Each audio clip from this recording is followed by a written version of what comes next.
When church has hurt your child or family, it can be hard to know what to do next. You may wonder if you're overreacting, if you should just let it go. You may wonder if you should say something, or if your child's struggle with church means something deeper about their faith. And if your child has ADHD, autism, anxiety, DMDD, maybe sensory needs, emotional dysregulation, or other challenges, church can bring up so many complicated emotions. Today, we're continuing our series about when church feels hard for neurodivergent children and families. And today, we're talking directly to parents.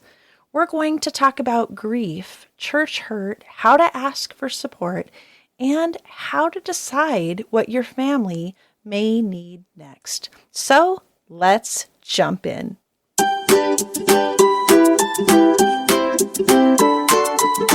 Ever feel like one meltdown turns your day upside down? Are you walking on eggshells with emotions and challenging behaviors? Need peace in your home? You're in the right place. I'm Jamie, mom of 7, professional counselor and parent coach. I've learned how to turn chaos into calm, stop meltdowns, and enjoy time as a family. If you're looking for effective tools, practical ways to connect with your uniquely wired child, and parenting tools that align with faith and family values, you've found it. So reheat that coffee, start that laundry fluffing again, and let's jump in. Today is part 2 of our 3-part series, When Church Feels Hard for Neurodivergent Children and Families. In the first episode, we opened the conversation. We talked about the reality that some of the families who most need the hope, encouragement, and the support of church may also be the families who struggle the most to get there. We talked about how church can be hard for neurodivergent children because of sensory needs, anxiety, transitions, social expectations. Maybe it's sitting still, listening to the loud music, Sunday school class, the fear of being misunderstood. But today, I want to talk more directly to the parent who has been hurt. Maybe you've felt judged, or your child has been labeled as disruptive, defiant, disrespectful, spoiled, or just too much. Maybe you tried to explain your child's needs and felt dismissed. Maybe you found one small thing that helped your family participate, only to have that support taken away. Maybe your child has said, "I hate church," and those words cut deeper than people can even understand. So before we go any further, I want you to hear this clearly. You're not wrong for feeling hurt. You're not overreacting. And your child's struggle with church may not be about a lack of faith, a bad attitude, rebellion, or poor parenting. It may be more about what happens once they get there. The noise, the clothing, the sitting still, the transitions, being separated from you, the social expectations, the fear of being corrected, embarrassed, or misunderstood. For many neurodivergent children, church is not just a spiritual environment. It's also a sensory, social, emotional, and even a nervous system experience. And when that experience feels overwhelming, their behavior may be communicating, "This is just too much for me." I think we need to start by just acknowledging the basic grief that we may feel. Because when church feels hard for your family, it may look very different than what you had imagined, hoped, or even planned. Maybe you pictured your child enjoying Sunday school. Maybe you pictured worshiping together as a family. Maybe you pictured your child making friends at church, going to youth group, joining in youth activities, growing up with a strong church community. Maybe you pictured church being one of the places where your family felt most supported. And instead, you may be experiencing dread on Sunday morning. You may feel sadness, loneliness, self-doubt, anger. or even shame. You may feel like your family's always the one that needs extra help. Feel like people are watching your parenting. Feel like your child's being judged by behaviors that others just don't understand. You may feel like church has become one more place where your child or your family doesn't fit. And that hurts. It's okay to grieve that. Grief doesn't mean you lack faith. Grief doesn't mean you're bitter. Grief doesn't mean you're giving up. Grief means something mattered. It means you hoped for something good. You wanted your child to belong there. You wanted your family to be a part of this faith community. You wanted Sunday morning to build connection with God, not dread, shame, or exhaustion. And sometimes the feelings might feel so painful that you just want to pull back, avoid the awkward conversations, and avoid the judgment. You may want to avoid the public meltdown or avoid the hurt that comes when people simply just don't understand. And I want to say this with so much compassion. I understand why families pull back. Sometimes the Sunday morning battle can feel like it's working against the very desire you're trying to nurture. You're trying to help your child love church, know God, and build a faith community. But if every Sunday feels like a fight, if your child leaves feeling shamed, if you leave feeling judged, if the whole family feels exhausted and dread over the expectations that you have to meet in order to show up there, you may begin to wonder, is this helping or hurting? And that's a hard place to be as a parent. And then for some, there may be the moment when your child says something like, I hate church. I hate going to church. I don't even want to be there. And that can cut to the core. Because as parents, we don't always hear that as one sentence from a child who's overwhelmed in the moment. We hear it, and then maybe our minds start to run ahead, run away. What does that mean for their future? Will they walk away from faith? Will they always feel this way? Will they hate God? Are we pushing too hard? Are we not doing enough? Did church become a negative place for them, and now we can't fix that? And that fear can feel heavy. But I want to gently separate something here. A child saying, I hate church, may not mean I hate God. It may mean I hate how my body feels there. It may mean I hate being corrected in front of people there. Or I hate the clothes I have to wear to show up there. Or I hate the loud noise. Or I hate not knowing what's expected. I hate being separated from you. I hate feeling different. I hate being bored and not allowed to move. Or I hate feeling like I always get in trouble and do it wrong there. That doesn't mean we ignore what they said, but we get curious about what's underneath it. Because if we only hear the rejection, we may miss the need. I want to share a story from a mom I connected with during our recent summit panel discussion because it illustrates this point so clearly. This family had struggled to attend church because their child needed a different kind of environment. Eventually, in a actually helpful turn of events, they found a quiet, unused room at their church where their family could actually watch the service on a monitor in this unused room. It worked. It allowed their child to be in the building. It allowed the family to experience church together.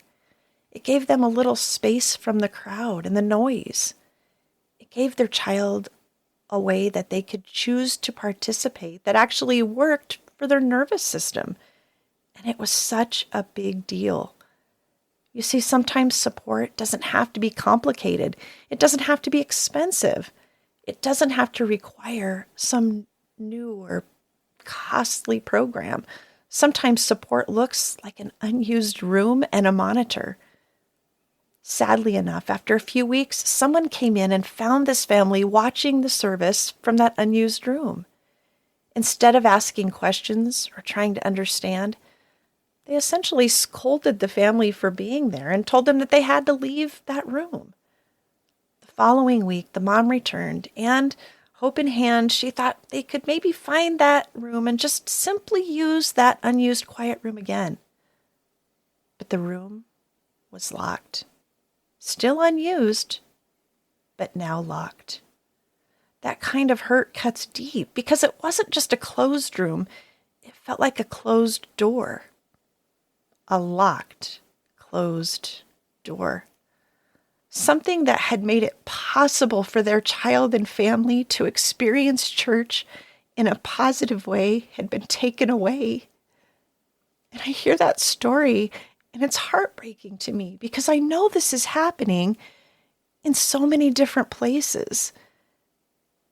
And not because every church room can always be used by every family at every moment. I understand churches do have logistics, safety concerns, policies. But the pain comes when the response feels cold instead of curious, when it feels like correction instead of opening conversation, when it feels like you don't belong here instead of help us understand what your family needs. And that is the difference that so many families need to feel. Another part of this is that many parents understand the catch-22 of it all. Do you tell the adults at church about your child's unique wiring and needs, maybe even a diagnosis? Or do you stay quiet and just hope that things go well? If you tell them, you worry your child might be judged before they ever get a chance. You may worry people will put your child under a microscope and all of a sudden the things they're doing have a different meaning than the other kids that are doing the very same things. You may worry that every behavior will be interpreted through a negative lens, or that your child will be treated differently, excluded, or labeled. But if you don't tell them, then the adults around your child may not be prepared to support them. They may not understand what a meltdown looks like and be able to help your child soon enough before everything erupts and your child's mortified. They may not know that your child bolts when they're overwhelmed. They may not know that your child needs warning before transitions. They may not know that public correction escalates things quickly. They may not know that your child's silliness might be part of their anxiety or fear. They may not know what helps your child calm down. And that's an unfair place for parents to be. And it doesn't just happen at Sunday morning service. It can happen in Sunday school, youth group, vacation Bible school, church camp, mission trips, service projects, at small groups, family events, and even children's activities. Parents are oftentimes left wondering, do I share and risk judgment, or do I not share and risk no one being prepared to help my child? No wonder some families quietly just stop participating. It's not because they don't care, but because it begins to feel like a no-win situation. They want desperately to guide their child toward church. They want to nurture their child's faith. They want their child to build positive relationships so that they desire to one day choose a church community for themselves. But they're also trying to protect their child from being repeatedly misunderstood, mishandled, and even hurt. And trust me, this is a heavy thing to carry as a parent. So I want to pause here and speak to the parent who has been hurt. When people respond unfairly, harshly, or without understanding, it can be so easy to connect that pain to the church as a whole, or even to God himself.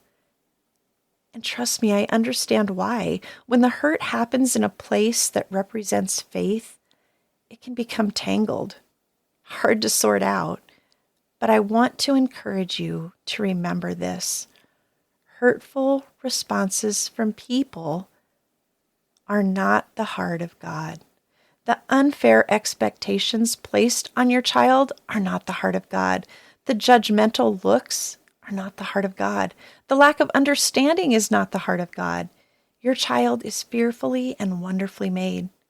God sees your child, knows your child, and loves your child. In fact, He loves your child even more than you do.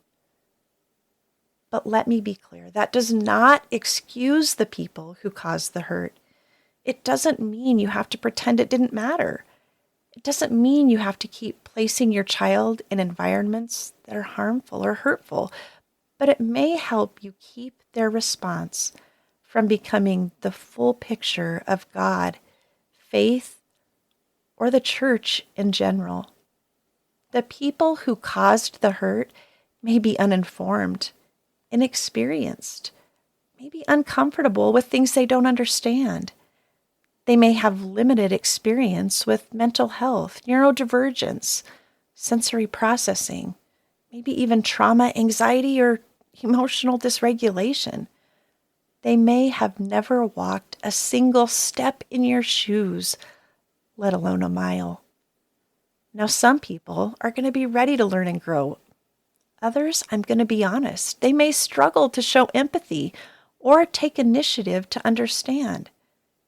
And that's a sad reality, but not something that you can control. Their lack of understanding is not the measure of your child's worth. Their discomfort is not the measure of your family's belonging. And I want to be sure that you know their response is not the measure of God's love for your child or even your family. This is why having just the conversations and the words that help these conversations happen matter so much.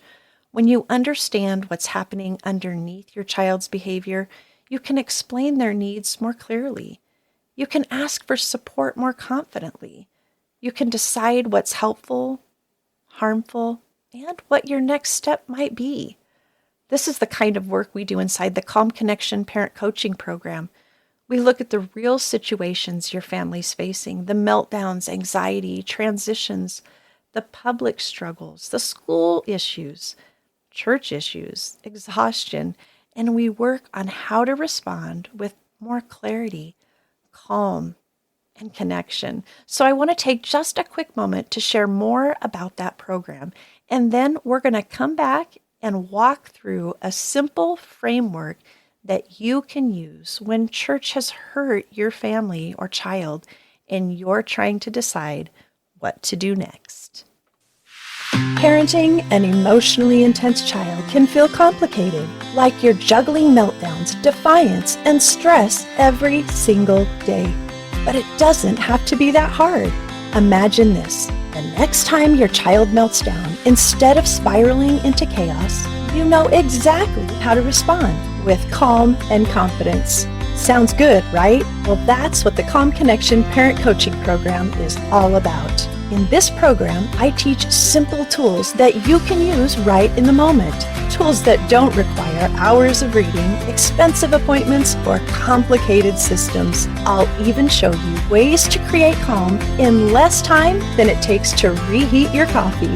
Parenting with calm and confidence doesn't have to feel impossible. It can be easier than you think. Join me inside at calmconnectionparent.com and let's get you back on this parenting journey with calm, confidence, and connection. That's right. Now, as we come back to this conversation, I want to give you a simple framework for what to do with the hurt, because I don't want to just validate that this is hard, although it is. I also want to help you move forward. So we're going to use an easy to remember acronym, GRACE. Not because grace means pretending everything's fine, or that it means allowing people to keep hurting your child, or because it means avoiding hard conversations. Real grace can tell the truth, can grieve honestly, can ask for support, can set boundaries, and can help us take the next wise step. So the grace framework is simple. G, grieve what has been hard. R, recognize the real barrier. A, ask for specific support. C, consider the response. And E, evaluate the next right step. This gives you a way to slow down and sort through what's happened instead of carrying all of it as one big, painful, tangled mess. So let's break this down a little bit. G, grieve what's been hard. The first step is just to grieve what's been hard. Acknowledge the disappointment, sadness, what may not look like what you hoped church would look like for your family. Maybe you need to grieve that your child doesn't love Sunday school, or that you can't sit through a service without being on edge, or without worship feeling complicated, your child being labeled or misunderstood. Maybe you need to grieve that the people you hoped would support you didn't know how. Maybe you need to grieve that you feel lonely in a place where you hoped and expected to find community and support. Grieving does not mean you're stuck. It means you're honest. And honesty is often the first step toward moving and maybe even feeling some healing for the hurt. R, recognize the real barrier. Before you can ask for support, you need to understand what's actually hard. Is it sensory? The music too loud? Lights too bright? Clothes uncomfortable? Too many people? Is it the smells, the sounds, the unexpected or expected touches? Is it social? Is your child overwhelmed by greeting time? Pardon me. Small talk, group games. Maybe it's youth activities or being expected to interact with people that they don't know well. Is it emotional? Does your child feel anxious, embarrassed, or like they're always getting into trouble? Maybe it is behavioral. Do adults not understand how to respond when your child is overwhelmed or melting down or shuts down, when they are refusing to do something or becoming dysregulated? Is it a transition issue? Is it hard to leave home, enter the building, go to class, leave class, come back to service, or move from church to whatever comes next? This is where we stop saying church is hard and we begin to ask what part is hard, because it matters. The support needed for loud music is different than the support needed for social anxiety. The support needed for clothes that are uncomfortable is different than what you might need for a long service. The support you might need for a meltdown is going to be different than the support needed for separation anxiety. So when you recognize the real barrier, you can communicate more clearly. A is ask for specific support. That's right. The third step is to just ask for specific support, because this is where so many parents start to feel nervous. They don't want to be that parent. They don't want to seem demanding or to feel like they expect everything to revolve around their child. But asking for support is not asking that the church revolve around your child. It's asking whether there's a way to help your child and your family participate more successfully. Specific support might sound like this. Could my child draw or use a fidget during service? Could we sit near an exit so we can maybe take a break quietly or get out quickly? Maybe it's, could we wear different clothing instead of the dress clothes everybody else is? Maybe could you preview the Sunday school routine ahead of time? Could there be a consistent volunteer who gets to know your child? Could they text you before things escalate instead of correcting your child publicly? Could you use a quiet room for just a few minutes if your child gets overwhelmed? Could your child participate in a slightly different way? Could you make a plan for youth group so trusted adults know what helps? The more specific you are, the easier it is for someone to respond. A vague statement like church is hard for us may be true, but it doesn't necessarily tell someone what to do to help. A specific request gives people a place to start. So you might say something like, my child wants to be part of church, but some parts in this environment are hard. The loud music, transitions, sitting still, or not knowing what to expect can be overwhelming. When this happens, their behavior might look disrespectful or disruptive, but that's usually how their body's communicating that they need some help. We'd be happy to have a conversation if you'd like to maybe know some things that might work well. This gives context. It doesn't blame, it doesn't over-apologize. It helps the church understand that this isn't about lowering expectations. It's about helping your child engage in a way that's more realistic and supportive. Or maybe you need to ask for something like, we've noticed our child does much better when he has a quiet place to reset before things escalate. Would there be maybe a room or a space that we could use just briefly if he starts to feel overwhelmed?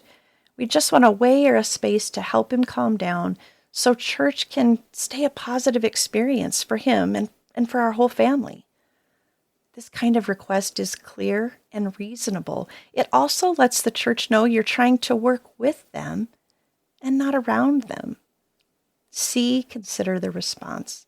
The fourth step is to consider the response, and it's so important. One conversation might not fix everything. Churches may need some time to think, adjust, ask questions, maybe even train volunteers or figure out the logistics, but their response still tells you something. When you ask for support, is there curiosity? Is there humility or willingness? Is there compassion or desire to help and understand your child? Even if it's not perfect, do you sense that it's there? Or are you met with defensiveness, blame, shame, minimizing, closed doors? You're not looking for a church that has every answer. You're looking for a church that's willing to listen, learn, and work together. That matters because some healing and support comes through honest conversations. You may communicate the needs and issues your family is facing, and the church might respond with care. They may say, "Thank you for telling us. We didn't realize this was happening." They may say, "We want to help. Let's think through what might work better." They may say, "We don't have a full special needs ministry, but we can start with figuring some things out that might help." And when that happens, it doesn't just help your child, it may help another family walking a similar road who doesn't feel comfortable or confident enough to start that same conversation. Sometimes your courage is what opens a door for someone else.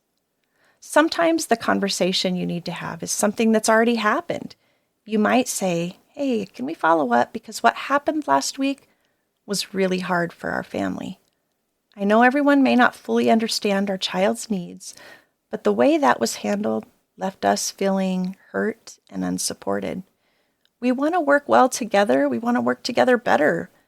But we'd like to talk about maybe what could be done differently next time, so our child, or even another child with similar issues, is supported better."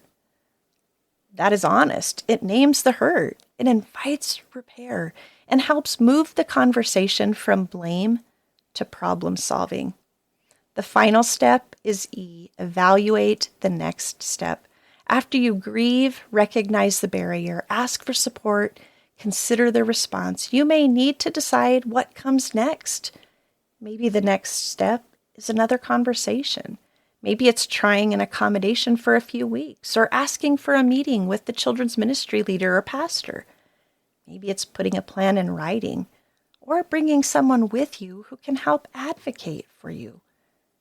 Maybe it's just taking a short break while your family heals and resets. Sometimes if conversations and requests for support don't work, you might need to consider whether finding a church that's more willing or able to offer support is in your best interest. That's not failure. It might be wisdom. Advocating doesn't mean you have to stay somewhere that continues to be a struggle for your child. Loyalty to a church does not require sacrificing your child's emotional safety and well-being. Looking for a better fit doesn't mean you're abandoning faith. Sometimes it means you're protecting your child's ability to have that positive experience in their faith journey. If you're at the point of trying to discern whether your church can support your family, you might say, "We understand that not every church has the same resources, but we just need to know whether there's a willingness to learn and work with us. And trust me, we don't need perfection. We don't, our child doesn't. We just need good communication and a good plan for support." That line will probably feel pretty direct, but it's clarity. You're not asking for perfection. You're just asking for willingness, communication, because your child matters. They're a person worth getting to know and not a problem to manage. Now, I also want to say this to the parent who is in a season where church attendance is inconsistent, painful, or maybe even paused. You can still develop their faith. That doesn't mean church doesn't matter. It means God isn't limited to a building. You may need to experience church online if it's helpful for a short time. Your child will still learn about God when you pray with them, do devotions together, when you ask for forgiveness and help clean things up when you mess up. They can learn about God in those hard moments. When you serve together, when you enjoy creation together, they can learn about God when you sit beside them and you show them that love does not walk away when things get hard. They learn about God through scripture, music, conversation, service, forgiveness, kindness, and even just the small daily ways that you point them back to truth. Again, this isn't saying church doesn't matter. It's saying that if church is hard right now, your child is not outside the reach of God, and neither are you. So this week, write down one thing that makes your Sunday or your church experience feel difficult, and one way that you might ask the church to support you with that. That's it. You don't have to solve the whole church situation this week or have the perfect conversation. You don't have to figure out whether to stay, pause, or make a change today. Just start by putting words to the struggle. Maybe the hard thing is that your child melts down before Sunday school and you feel embarrassed and alone. Your child may need a slower transition and a familiar adult. Naming the struggle helps give you the words to communicate, and clear communication can become the first step towards support. If church has hurt your family, I'm sorry. I'm sorry for the moments you've felt judged instead of supported.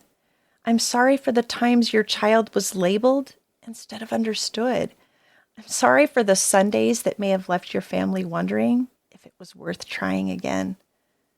And I also want to give you hope, because there are churches that want to learn. There are leaders who will listen. There are volunteers who can grow and want to. There are conversations that can open doors, and sometimes there are new places where your family can breathe, belong, and be better supported. So this week, give yourself permission to use grace. Grieve what's been hard. Recognize the real barrier. Ask for specific support. Consider the response and evaluate your next best step. You don't have to carry the hurt alone, and your child's struggle at church doesn't mean they don't belong. It may simply mean they need a different kind of support to experience the belonging that we know is already theirs. If this episode helped you put words to something that your family has experienced, I encourage you to share it so that others can feel less alone too.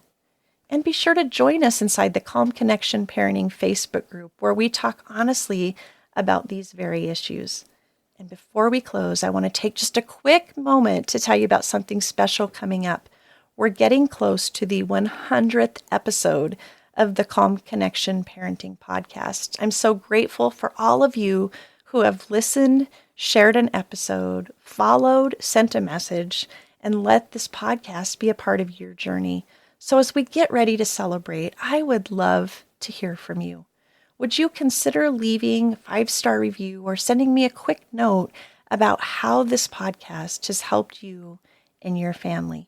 I'll be sharing some of these notes in the coming weeks, and it would mean so much to hear how these conversations have encouraged you. So be sure to visit calmconnectionparenting.org to get your free resources, coaching information, and more support for your family. Until next week, remember this: the door that matters most has never been locked to your child. God sees them, loves them, and makes room for them, and His people can learn to do the same.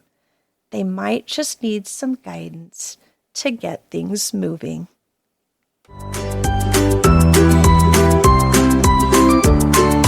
That's it for today. If you enjoyed today's episode, would you take a quick minute to follow and share it with a friend who's looking for tools to parent those big emotions? And don't forget to join the Calm Connection Parenting Facebook group. This is where I can connect with you and offer support as you walk this journey.